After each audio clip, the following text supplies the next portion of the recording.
President Bolsonaro of Brazil has become the latest world leader to test positive for coronavirus. Brazil now has the second highest number of cases and deaths in the world after the USA. Mr. Bolsonaro has been repeatedly dismissive of the threat posed by the virus and has said that lockdowns have a more damaging effect than the pandemic itself. Our South America correspondent Katie Watson is in Sao Paulo tonight with the latest for us.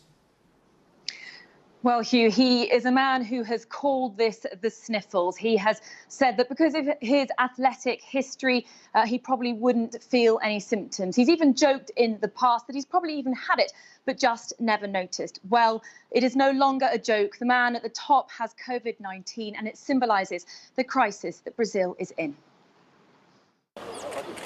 Brazil's graveyards are testament to the country's crisis.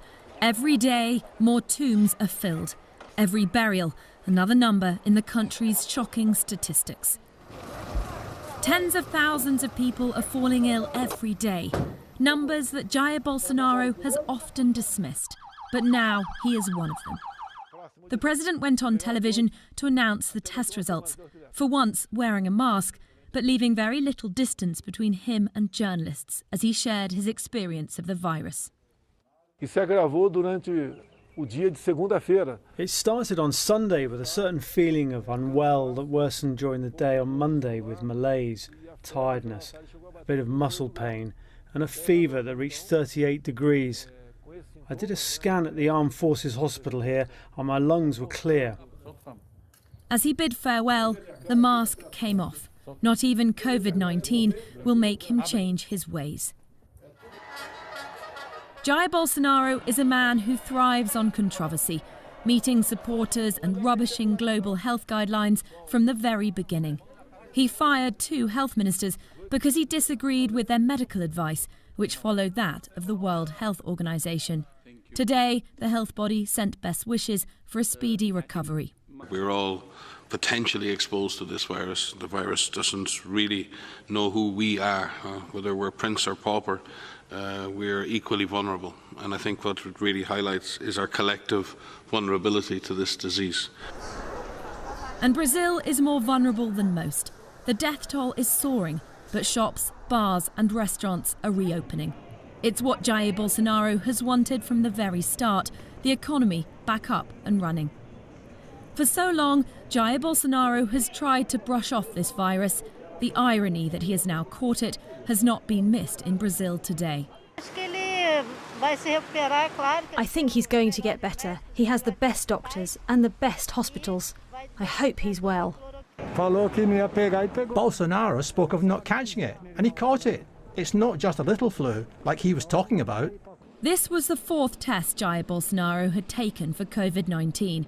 He had a scare early on in the crisis when he paid a visit to Donald Trump, and several members of his presidential team fell ill. The US president took a test shortly afterwards.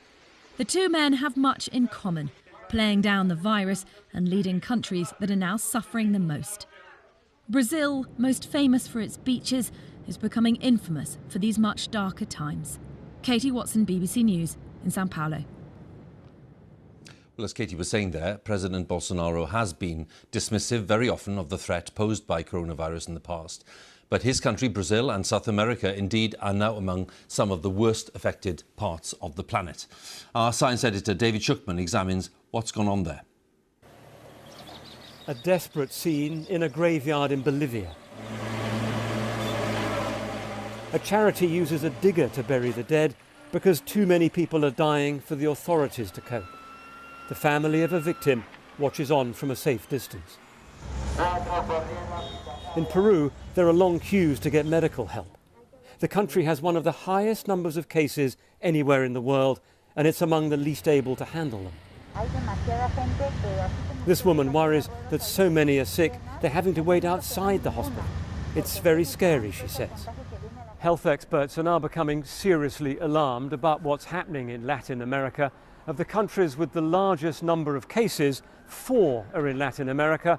Brazil is number 2 after the United States. And bear in mind that these are going to be massive underestimates of the true scale, because in so many regions there's very little testing going on. There's a similar pattern with the death toll. Of the countries with the largest losses, 3 are in Latin America, and all the signs are that things are going in the wrong direction.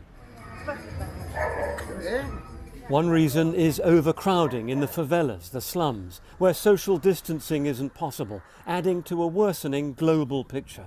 There have now been 11.4 million cases of Covid-19 and more than 535,000 lives have been lost. The outbreak is accelerating, and we have clearly not reached the peak of the pandemic. And politics is key. The Brazilian president wants growth and freedom, not lockdowns and masks. Another factor in an escalating crisis. David Schuckman, BBC News.